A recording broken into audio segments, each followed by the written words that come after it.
Well, hello. My name is Cody. I'm the lead developer on the eSchoolDocs team, and in this video we want to demonstrate some of the calendar features that have been introduced in eSchoolDocs version 6. So let's go ahead and take a look here. As we can see, this interface is similar to what you're probably familiar with other software like Outlook or the Apple Calendar. We have Monday through Friday for a particular week. And we're seeing lots of calendar events here on this list. Some of them they're all color coded. Some of them had different labels. Some of them overlap, meaning they share the same horizontal space, which is a way to indicate that we've got two events that were in the same time frame. And we got some that sort of extend past the time slot that they're in. So this time slot is 8:15 to 8:30. We can see this one goes a little bit beyond that, which is an indication that it doesn't fit perfectly into this mold here of 8:15 to 8:30. This one extends a little bit beyond. If we click on that, we can see that the start time here is 8:15. The stop time is 8:35. So this goes about 5 minutes beyond the 8:30 mark. This is different from the previous calendar interface that we had in eSchoolDocs, where each event in the list had the same amount of vertical space, regardless of how long the event actually took or how long or how short it was. So it was difficult to see at a glance what your shorter events were and what your longer events were, whereas here it's context aware. It's going to be bigger or shorter, taller or shorter, depending on how long the event actually took, and it'll fit differently within the time slots here. So again, we can see lots of different types of events. There's lots of little indicators, so we can see some green check marks in some cases. There's also, you'll see purple check marks. We'll go over that here in a moment. But all of those mean something.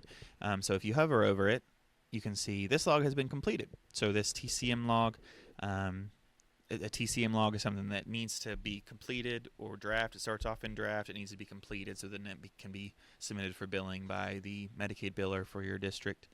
Other logs are the same way. IEP logs, 504 logs, STEPS logs are the same way. Some logs don't work like that. Absent notes in particular don't need to be completed anymore. Before this version they did. Now they don't need to be completed. Evaluations, they're a bit different. They don't need to be completed, but they can be submitted for billing. So you can directly submit those for billing without a finalization step. It's just one less concept for you all as the users to have to think about. And then we've got these events here. So these are simple calendar events is what we call them, these red guys. And they're basically just a label. They can be really anything. By default, we've got several options. And if I hover over this here, you can see all the different options where you can enter things into a particular date. So we've got schedule therapy, start therapy log, write evaluation log, write TCM log, and then all these different things down here. So lunch, planning, duty, meeting, travel, and other. So these are just ways for you to indicate that you took a lunch in a particular day, that you were planning something, that you had a particular duty, so on and so forth. Travel, this will be useful for certain districts and certain counties. They may require you to log your travel in here, and we can see that over here on Thursday and Friday. I've got some travel time that's logged.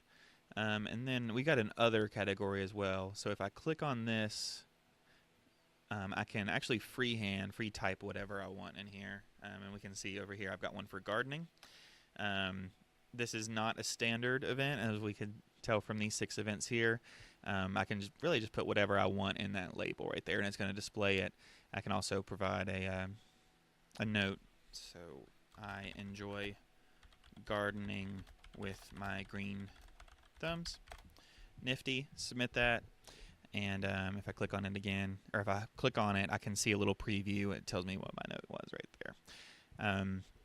Again, any one of those events can support a note. Currently, we don't have a means of making these simple calendar events recurring. That's why we call them specifically simple calendar events. But here in the near future, we'll allow these to be recurring, so that every Monday, for example, of every week, that there should be a travel item from 7:15 to 7:45. Maybe every Wednesday would be the same. That's up to you. But we'll allow that in the future. Currently, we do not provide that functionality, though. Beyond the calendar itself, let's look up here. So again, Monday through Friday, under the day of the week, we can see the actual date. So in this case, July 29th all the way up to August 2nd. We can select the user, and if you're just a normal therapist, we love you. You're normal. Good job. you will only have your name is available as the only option here. But if you're a supervisor and you got one or more assistants that you're responsible for supervising, you'll be able to select those assistants here, and you'll be able to see their calendars. If you're a lead for a particular county or district, you'll be able to see any providers that you're responsible for and view their calendars. This is a week picker, so I can use this to change the week that we're looking at. And I can also use these two buttons here, so if I want to go back to the previous week, I can click that back button, and it'll go to the week of the 22nd through the 26th, Monday through Friday, or I can click forward again to go back to the week we were previously looking at, or if I want to go way back, I can go back to, like, I don't know, we'll go to May 28th. And I wasn't super busy this week. This was probably the last week of school for most folks, and I've just got one treatment log here for Owen Clay. But I can, again, very easily jump forward again, and we'll go back to what we were looking at before with this week of July 30th. These two buttons here, this is a way to view our currently selected date, so July 30th, 2024, in what we call the daily agenda page. This video isn't dedicated to that page. We'll make a separate video on that, but this is a way to quickly jump to that page from the date that's selected. And this other one is for the logs list page. This is also new as of eSchoolDocs version 6. The way this page works is that the daily agenda focuses on one individual date and just cranking through all your logs that you have scheduled for that date. This weekly calendar is focused primarily on scheduling different types of events within a week context. And then this logs list page is a way for you to review all kinds of logs from any arbitrary date range. So by default, it's going to use your currently selected date, and it's going to go from the first date of that month to the last day of that month. So if I were to click on this link right now, it would go to July 1st to July 31st, and it would show me all the logs that I've entered from that time period, along with a lot of other helpful aggregations. But again, we'll make a separate video for that, and I'm not going to cover that here. If I use this or click on this triple dot icon here, I'll click on that, and I've just got one option at the moment, and that is to download a PDF version of what I'm seeing here. So I'll go ahead and click on that.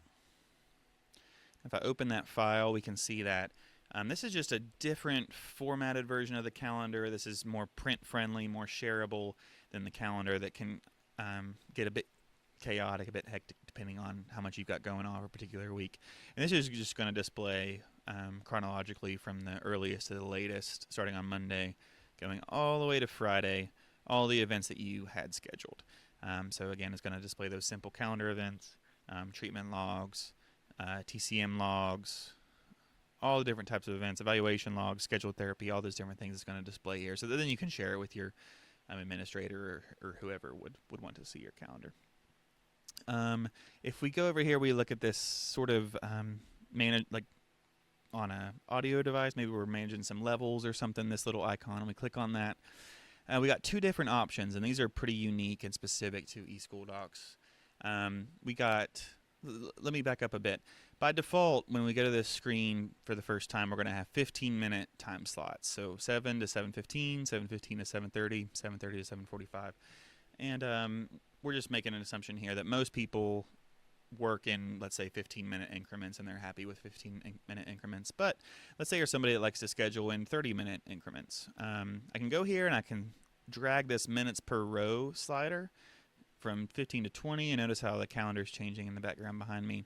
Now I've got 30-minute time slots. So notice here 7 to 7:30, 7:30 to 8. But also things are starting to get a little scrunched here. This one's getting a little bit hard to see. I can make it easier to see by changing the row size. So these two things go hand in hand. I can change this all the way. Let's go out to 100 just to make this quite a bit bigger. So now we're seeing more information. Things that were scrunched are now a bit easier to see. This version 4.1 is now much easier to see than this 30-minute time slot here. And those things go hand in hand. So as you change this, things might get a little too big. Now we went back to our 15-minute time slots. A little too big now. I don't need to see that much space. I can go back down to whatever you want, whatever you're comfortable with. So let's go to 50 now. And now things are a bit more compact. You can see more information at once. But then if we go back again to 30, or you can go to even an hour. That's the highest you can go to. Again, things are very scrunched now. But we can change that. And it's still a bit scrunched, but it's definitely better than it was before. So let's go back down to 30. And let's take this down to about 90. That looks good for now. So that covers most of the calendar. So again, you can change your user that you're looking at. This drop down, you can change the week through this week picker, or clicking these buttons to go back a week or forward a week. These to jump to the daily agenda, this to the logs list, and these are to configure more options and to download reports from this. This is a little search bar or filter bar as things get more more and more events are added to the calendar. We understand things can get a little bit hectic, so this is just a way to filter to a specific student or Weavis number. So in this case, if I just want to see things that are for Owen, I can type in Owen there, and it's going to just show me Owen's events. So it filters out some of the extra noise here. But it also, over here on the left, I haven't talked about this yet, this is our caseload summary. And this is by the month that we're looking at. So notice that the first day of this, or the date that's selected here, this is important. The date that's selected up here is going to be associated with what the month that we're looking at for our monthly caseload over here on the left. So if I'm on this week, but it's Thursday and now I want to look at August's monthly summaries, there are two ways that I can force this to display August monthly summaries. I can either click this here to jump this, and then notice that that changed this date picker here. So that changed the active date that is within the context of the week that we're looking at. So when I do that, now I'm looking at August's monthly summaries.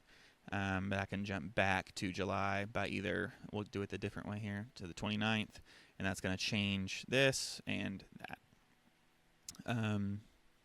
Also over here on the left, as I talked about, this is the monthly caseload summary. So this is going to display for me all the services that eSchoolDocs has determined are relevant for me. I am logged in as a speech therapist, so it's showing me all the kids in my caseload, and it's showing me all their speech language therapy services that I need to make sure are reaching their required minutes. So in July, I'm doing pretty well. Currently, I need to do some work for scheduling demo. So let's actually use that as a demonstration point. So in this case, let's say that I did provide some therapy for scheduling demo on this 31st. What I can actually do is I can click or hover my mouse over this, and notice I'm getting the little hand icons trying to tell me that I can grab it. So I can click and I can drag that into a time slot. So let's go to this one here, this 9:30 to 10, and I can drag that, and once I do, I get this little pop-up. And so it's remembering where I started dragging from. So I was dragging for scheduling demo, and even more particular, I was dragging for the speech language therapy service that was direct SEE. And then it also was aware of the data service and the start and stop time that I dropped it into. So this, we think, is super helpful. This is a very shortcut way of getting sessions into the system. So again, let's redemonstrate. We're dragging. We're hovering our mouse over a service that we want to put on the schedule. We're dragging it onto a time slot, an empty time slot. We'll drag it, and it's going to go ahead and pop in all that information. When we submit that, now we've automatically got this scheduled therapy event for scheduling demo. But let's also say that actually, let's delete that occurrence, and let's change it to 15-minute row sizes. Make that a little bit smaller. Now when I hover and drag into the slots, it's going to use 9:15 to 9:30 because that's the slot I dragged it into because we changed the time slot. So that's why it's important if I'm somebody that normally works in 15-minute increments of time, or somebody that works in 30-minute increments of time. It's important to make sure that my calendar is set up that way, because it's just going to make it easier for me as I click and drag. Or I can also drag events from the slot that it was in. I can drag it to a new slot. So let's say that this one, I initially scheduled it for 8:15 to 8:30, but it was actually 8:30 to 8:45. And go ahead and click that and drag that, and it's going to effectively reschedule that event for me. So I can move from one time slot to another within a particular date, or I can drag to a whole other date and time completely, and it's going to work just the same. Let's go back here to where it was before. If I try to do that, so let's real quickly talk about what some of these icons mean. So this is a steps log, and if I hover over this green check mark, it's going to tell me this log has been completed. So this is a log that was draft. I started it. but then I finished it and marked it as completed. And if I try to reschedule this, if I try to drag it around when I do try to drop it, it's going to let me know error, cannot reschedule a treatment log that has already been completed.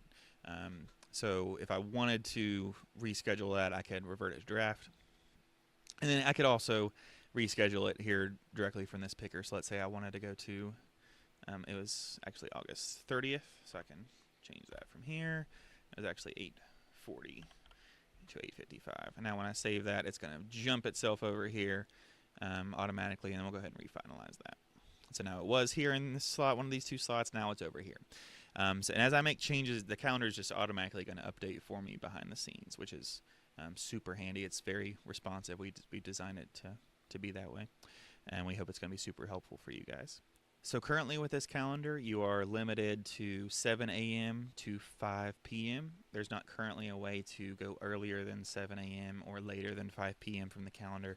We're making a bit of an assumption there that you won't do a lot of work outside of those hours. But in the future, we'll likely add in a way to either automatically have the system, if you've got something scheduled for earlier than 7 a.m., that particular week will just go earlier, like to your earliest log within that week. It'll go add empty time slots or filled time slots to the earliest hour point.